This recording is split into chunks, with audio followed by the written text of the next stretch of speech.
Capacitação do Educador de Apoio. Prefeitura de Praia Grande. Olá, servidor. Meu nome é Adriana, eu sou psicóloga e hoje o assunto é inteligência emocional.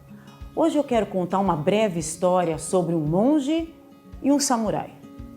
Diz a história que o samurai, grande, forte, sujo, estava inquieto com o questionamento sobre o que é o céu e o que é o inferno. Procurou respostas em alguns lugares, mas não encontrou. Então, ele pensou, o monge deve ter a resposta para esse meu questionamento. Foi atrás do monge e o encontrou na beira do rio. Um velhinho, franzino, miúdo, frágil, na beira do rio. O samurai perguntou ao monge, monge, o que é o céu e o que é o inferno? O monge olhou para o samurai com desdém.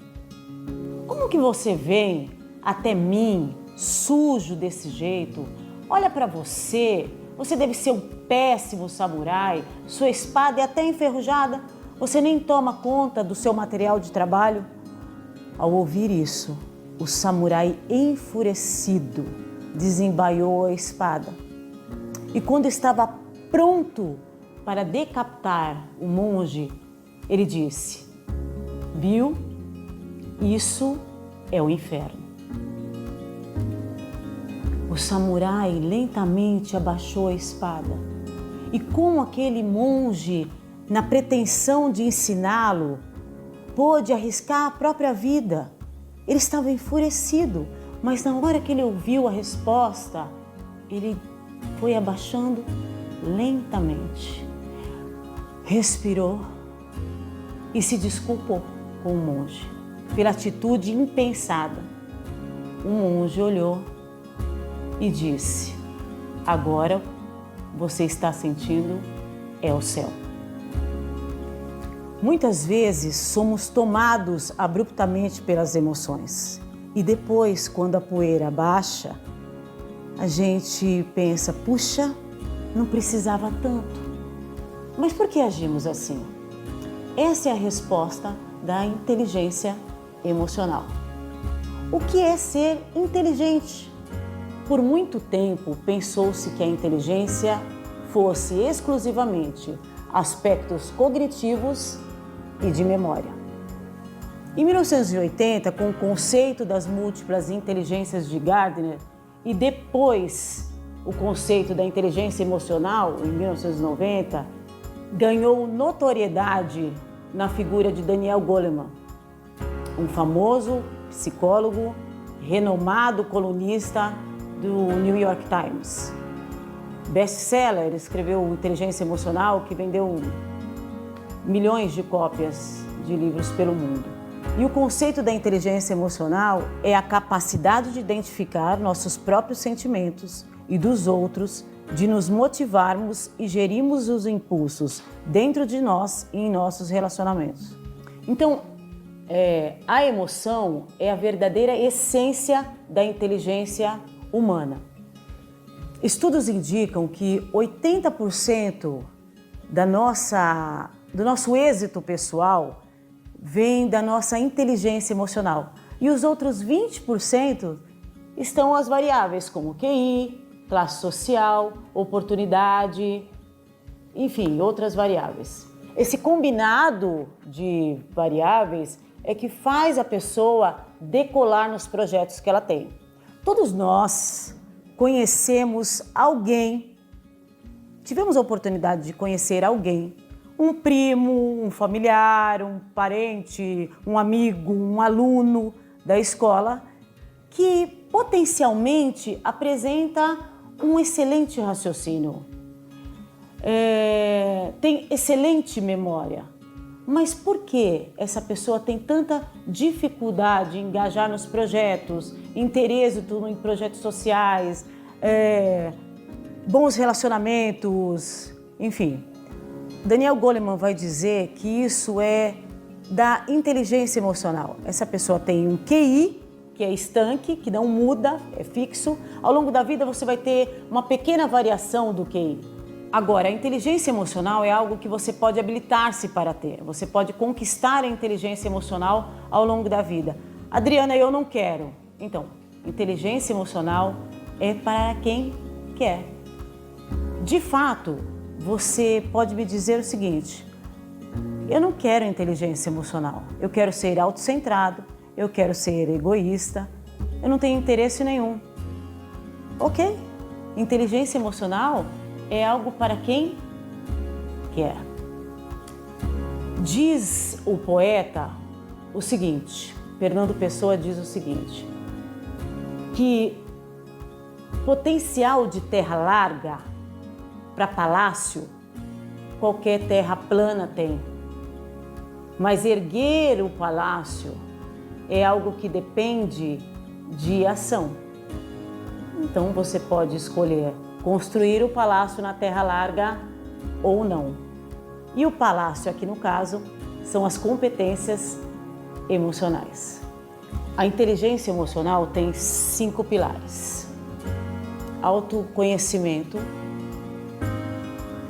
autogestão, automotivação, empatia e relacionamentos interpessoais. Autoconhecimento.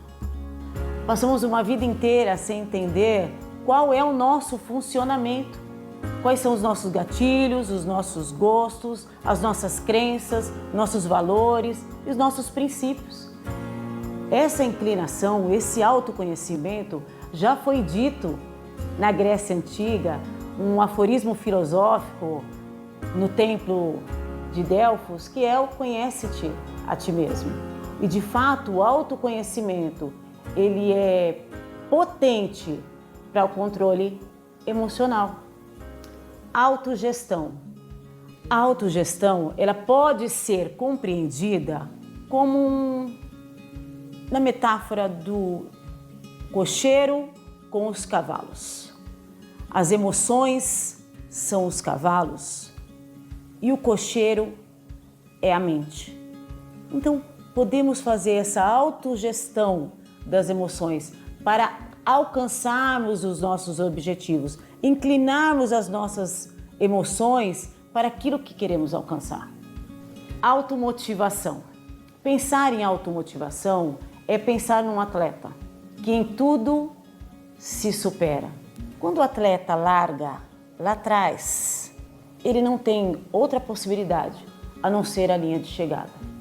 A gente vê aquelas cenas das Olimpíadas e alguns chegam numa fadiga muscular absurda, outras vezes carregados, mas não há possibilidade de desistir. Podem chegar até amparados por alguém, mas a desistência não é opção para ele. Quando ele largou, ele só pensava na chegada. Não tem torcida, é você por você mesmo. Então, ser automotivado é calibrar as emoções para inclinar para o objetivo proposto. Empatia. Acho que nunca na história da humanidade falamos tanto sobre empatia. Empatia dos menores aos maiores. Todos têm na ponta da língua. O que é empatia? Prontamente você responderá. É a capacidade de colocar-se no lugar do outro. Mas por quê? Falamos tanto sobre empatia, sabemos tanto sobre empatia e vivemos talvez a geração menos empática. Bem, diz que alguns pesquisadores dizem que tem algumas pistas do que pode estar acontecendo. Para que eu seja empático com alguém, eu preciso olhar para essa pessoa.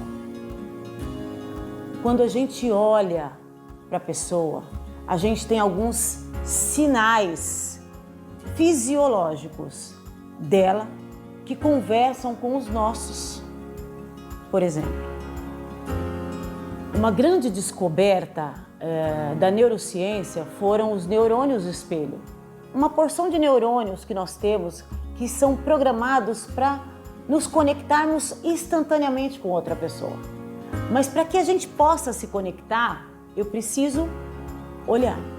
Então os meus neurônios espelho se conectam com os neurônios espelhos da outra pessoa. Um exemplo disso é o bocejo. Basta você bocejar em um ambiente e alguém vai bocejar também. Isso é a imitação do neurônio espelho. A empatia, ela pode sofrer um prejuízo porque ao invés de estarmos olhando para outra pessoa, estamos com o olhar no celular.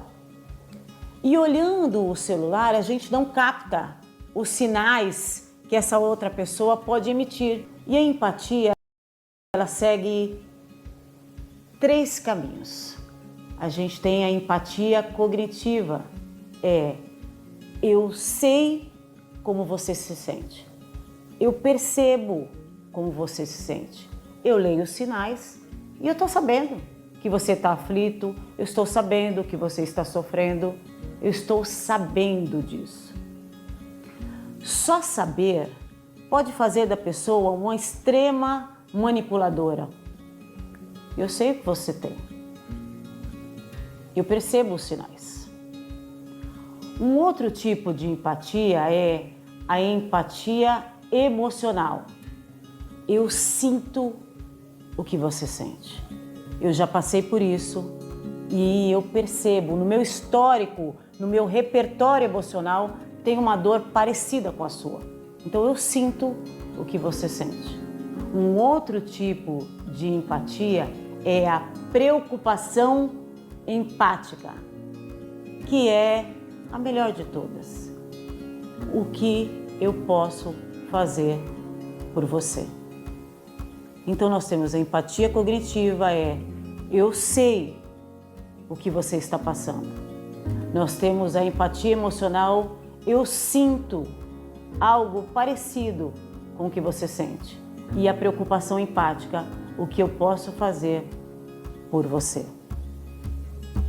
Um outro pilar da inteligência emocional que a gente pode conquistar são os relacionamentos interpessoais. Como andam seus relacionamentos interpessoais?